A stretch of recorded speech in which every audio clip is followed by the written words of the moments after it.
सभी भाइयों को जय श्री राधे, जय श्री कृष्णा।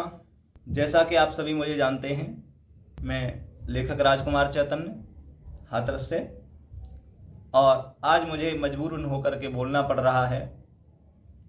बोलना इसीलिए पड़ रहा है कि जो महाभारत सम्राट पप्पू शास्त्री जी की रिकॉर्डिंग वायरल हो रही है, जिसमें मनीष भाई साहब हैं, विपिन शास्त्री जी हैं और राजेश शास्त्री जी हैं, और उनकी जो रिकॉर्डिंग वायरल हो रही है और उनकी एकता करा दी गई।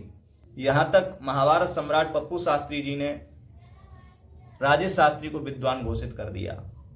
लेकिन इसके बारे में मैं कुछ कहूँगा। जैसा कि मैं आपको पहले बता दूं कि मेरी सन 2020 से महाभारत सम्राट पप्पू शास्त्री जी के प्रति काफ़ी आस्था रही और मेरी उनके प्रति काफ़ी लोकप्रियता भी रही। मैंने उन्हें काफ़ी पसंद भी किया। लेकिन कहाँ मैं एक कवि और कहाँ वे एक गायक, लोक गायक। और लेकिन फिर भी मैंने उन्हें इतना बड़ा दर्जा दिया। मैंने उनका फोटो लगाया आल्हा सम्राट जी के बगल में, इतना बड़ा दर्जा।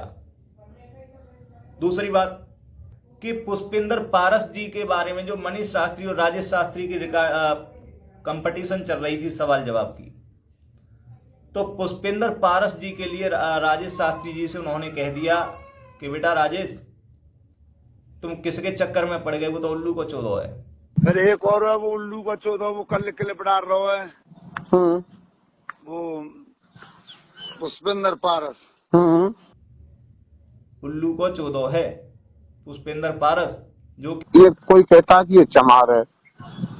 किना की तुम्हारी नहीं, इसकी जी लोधे राजपूत है। हाँ, पारस लिखता अपने को ना, लोधे राजपूत है। वो ये समझता है कि पारस मरी होती है, उसको लोहा होता है। ऐसा तो कहीं हो ही सकता। गाइस गाँव का बत्तो वो तबला फला बजाता कहीं जागरण में।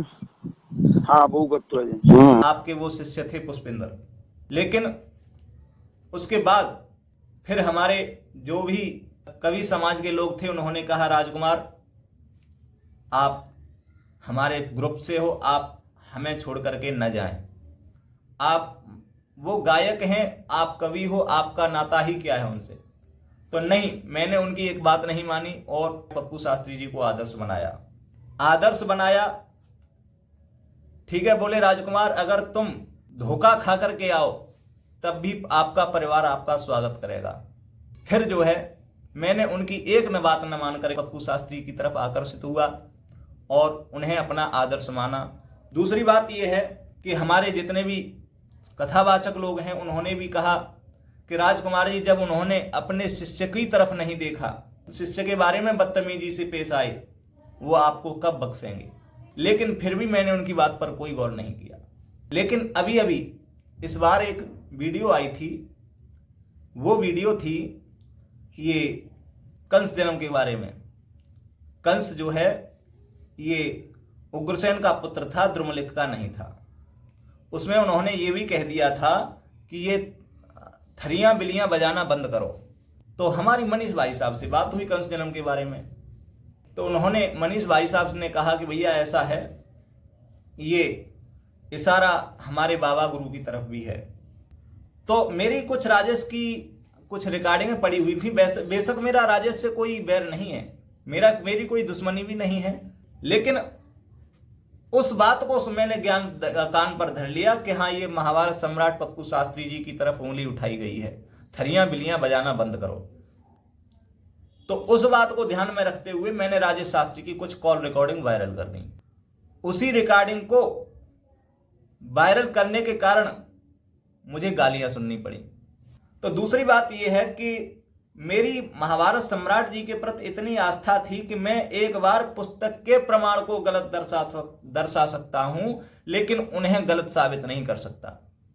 लेकिन चलो ठीक है, मुझे गालियां सुनने के लिए मिली, लेकिन गालियां गौरी शंकर को गालियां सुनने को मिली, उनके पिताजी को भिखारी बना दिया, और ये आकाश शास्त्री मरगोजिया वाले, उनकी घरवाली को गालियां सुनने के लिए मिली। और बीके शास्त्री को गालियां सुनने के लिए मिली। लौंडिया चोदने भोसड़ी वाले, तेरी मम्मी रंडी बना के चोदेंगे साले, तेरी लड़की की गांड में लंड ठांस दे मादर चोद, तेरी लौंडिया कभी चोदो, कबाड़िया भोसड़ी वाले लौंडिया चोदो। हम तेरी रिकॉर्ड में तेरी अम्मा तेरी भोसड़ी वाले, तेरी माँ रंडी थी भोसड़ी वाले, मादर चोद रंडी की औलाद मुझे मिल। और हमें गालियां सुनने के लिए मिली, लेकिन आपने समर्थन किसका किया कि राजेश शास्त्री को विद्वान साबित कर दिया। तो ये जो है लोग लगे ही नीचा दिखाने में। आप बताओ, आवेश में आके हम या हमारा कोई शिष्य आपके बारे में इसने गुरु बोल दिया, आपके बारे में कुछ उल्टा सीधा बोल दे तो हमारी तो बेइज्जती है, वो हमारा ही तो अपमान है। ऐसा है बेटा, मैंने इसीलिए तो फोन किया है कि आपने राजेश शास्त्री को विद्वान साबित कर दिया। कैसे साबित कर दिया बताओ? क्या वो गालियां अच्छी दे लेते हैं? मां बहन की गालियां अच्छी देना जानते हैं? अगर राजेश शास्त्री गाली देने वाले विद्वान हैं तो आप मुझे ये बताइए कि हम भी गालियां देना बंद शुरुआत कर दें, हम अध्ययन करना बंद कर दें, हम भी गालियां देने लगे? बताओ।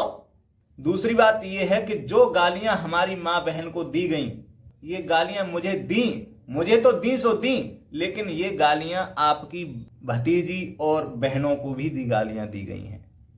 और अब आप मुझे बताइए, जो आपने एकता कराई उसमें आपने मेरे लिए कुछ क्यों नहीं कहा? चलो ठीक है, आपने मेरे से राय नहीं ली कि हम राजकुमार से राय लेंगे, राजकुमार को गालियां सुनने के लिए मिली हैं, लेकिन आपने मेरे लिए 2 शब्द क्यों नहीं कहे?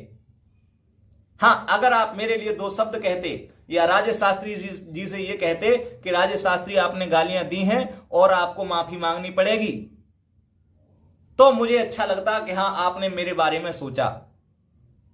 लेकिन मैं उस परिवार को छोड़ करके आया, कमलेश आचार्य जी, कलम के पुरोधा कहे जाने वाले, उनके परिवार को छोड़ करके आया। क्यों छोड़ करके आया? 2020 से मेरी आपके प्रति काफी आस्था है, काफी विश्वास रहा है, काफी श्रद्धा रही है, लेकिन आपने उस श्रद्धा को, उस आस्था को तोड़ दिया। और आपने विपिन शास्त्री को भी कह दिया कि विपिन शास्त्री आप विद्वान हो। एक बात बताइए कि जो भगवान राम के लिए मांस खाने वाला बता दे और वो इस बात पर अटल भी रहे कि वो भगवान राम मांस खाने वाले हैं, आप उसका समर्थन दे रहे हो? आप सनातनी किस बात के हो? क्या आप कहोगे भगवान राम मांस खाते थे? और मैं ऐसे व्यक्ति की घोर निंदा करता हूं जो हमारे भगवान राम के लिए ऐसी बातें कह दे कि वो भगवान राम मांस खाते थे। बताइए। लेकिन आज आपने दिखा दिया कि हकीकत में गायक किसी एक का नहीं हो।